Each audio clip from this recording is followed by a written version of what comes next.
cette fameuse recette, je vais m'appuyer sur les produits de la maison Condifa. Je vais réaliser la détrempe de pâte feuilletée. Pour réaliser la détrempe, je vais mélanger et faire fondre le sel dans l'eau bien froide. Et ensuite, nous allons pétrir cette détrempe de pâte feuilletée en ajoutant la farine et le beurre ramolli.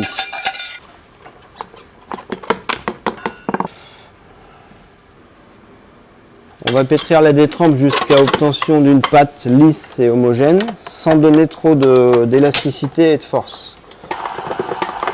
Une fois la détrempe pétrie, on va la mettre bien au carré. On va former un petit pâton et on va mettre à refroidir minimum 3 ou 4 heures avant d'incorporer le beurre.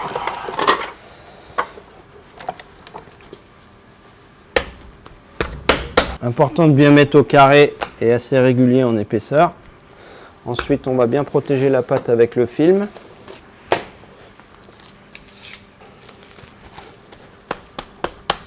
Voilà. Quand la pâte aura bien pris le froid, on incorporera donc le beurre de tourrage et on donnera les tours pour préparer la pâte feuilletée. Voilà, donc ici on va procéder à ce qu'on appelle le beurrage du feuilletage.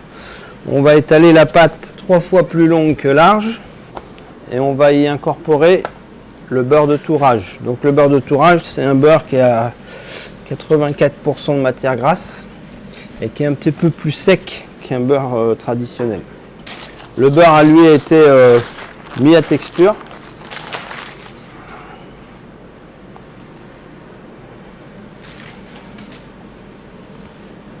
Voilà, donc vous voyez, on enveloppe parfaitement la plaque de beurre de pâte sans faire de surépaisseur.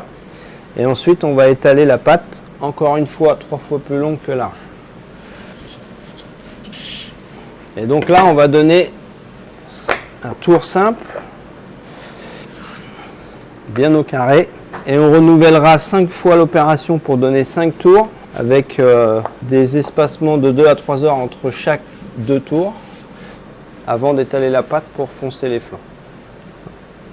Voilà, on farine légèrement pour que la pâte ne colle ni à la table ni au rouleau. Et on va abaisser, étaler à 3 mm d'épaisseur.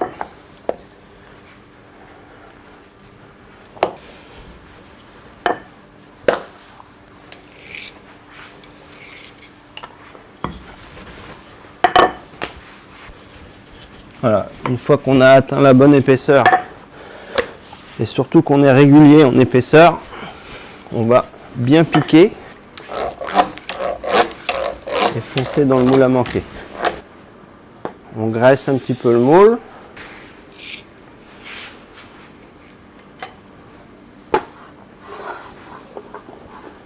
On applique bien la pâte pour faire un bel angle droit au fond du moule.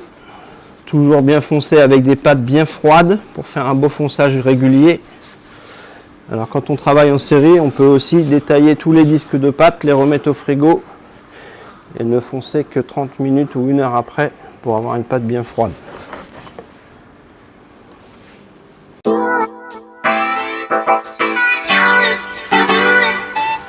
Pour le flan, on va faire chauffer le lait et la crème. On va mettre à peu près la moitié du sucre dans le mélange lait-crème. On va ajouter la gousse de vanille. Donc la gousse de vanille, on va bien l'aplatir avec un petit couteau. On va la fendre en deux, bien la gratter. Et nous, on a pour habitude de bien mettre toute la gousse de vanille, le contenu et le contenant pour infusion dans le mélange lait-crème-sucre. On va porter à ébullition, mais en prenant le temps. Voilà, pendant que ça chauffe, on va mélanger les œufs, les jaunes d'œufs. Donc en fait, ce qui fait la différence entre un flan, je dirais, basique et le flan qu'on va faire ici, c'est qu'on va ajouter du jaune d'œuf en substitution de l'œuf, sachant que dans une crème ou dans un flan, le jaune d'œuf apporte du moelleux, du crémeux, et le blanc d'œuf apporte de la consistance. Donc il faut arriver à balancer les deux pour avoir exactement la texture désirée. On mélange le sucre, on va bien blanchir. Alors moi j'ai pour habitude de blanchir avec le sucre et d'ajouter la poudre à flan ensuite.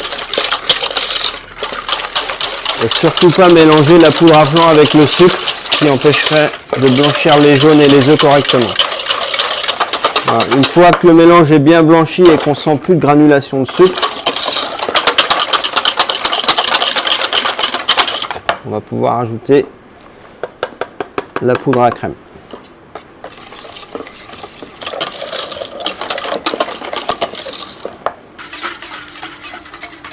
Alors ici, l'importance de mettre un peu de sucre dans le lait, c'est que quand on fait chauffer du lait tout seul, il arrive souvent que le lait accroche au fond de la casserole.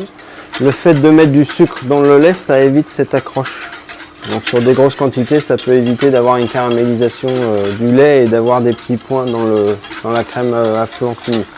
Ouais, on prend bien le temps de bien faire chauffer, de bien mélanger la gousse de vanille pour qu'elle donne son rendu de goût au maximum. Ensuite, on va pouvoir accélérer un peu la puissance du feu pour porter à ébullition.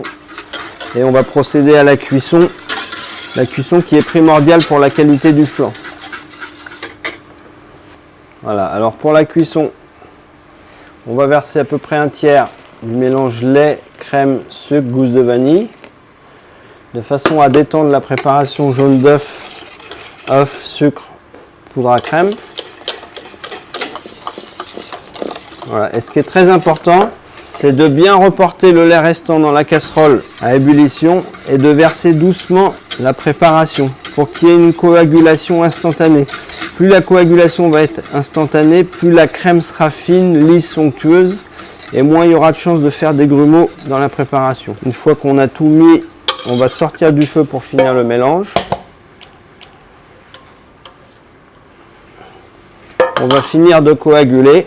Et c'est dans cette façon de cuire le flan ou la crème pâtissière que l'on obtient des crèmes très haut de gamme, très lisses et délicieuses. Voilà, bien finir la coagulation hors feu. Et là, on reporte sur le feu moyen, en mélangeant, sans mélanger brusquement, mais bien partout dans la casserole pour pas qu'il y ait d'accroche ni de coloration. Ouais, et quand ça bout comme ça, on tient l'ébullition pendant 2 minutes. Ouais, comme la crème est lisse et onctueuse. Donc là, en fait, on a les amidons qui sont en train de cuire, de se délier. Et c'est ce qui va donner le crémeux et la texture du flan.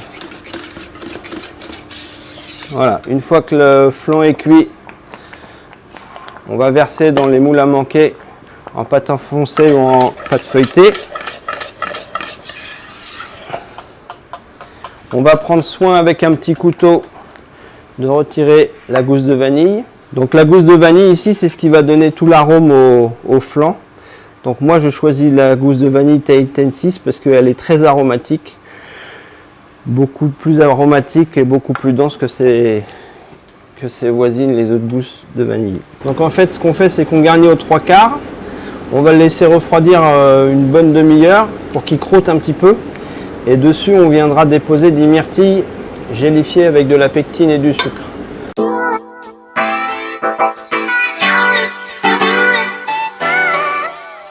Et là, je suis en train de mélanger du sucre avec de la pectine NH.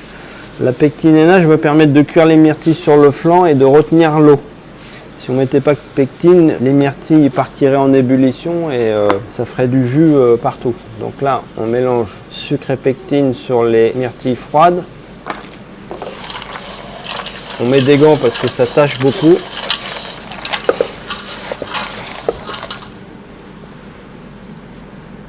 Le flan est encore chaud, mais vous voyez, il y a une croûte qui s'est formée dessus. Ça évite que la myrtille rentre dedans.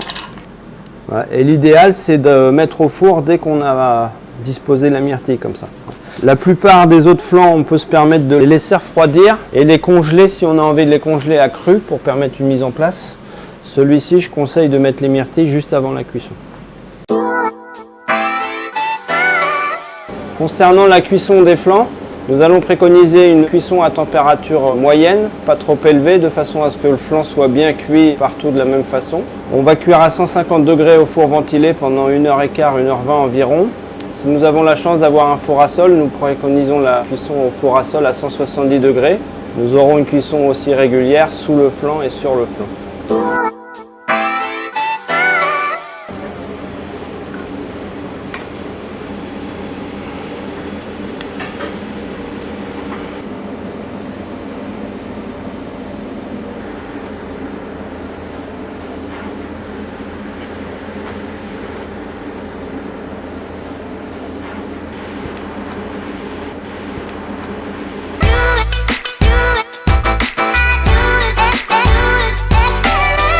pouvez donc retrouver toutes mes recettes, mes trucs et astuces dans les packagings de poudre à crème pâtissière Super 5 kg en sel et sur les sites internet Condifa.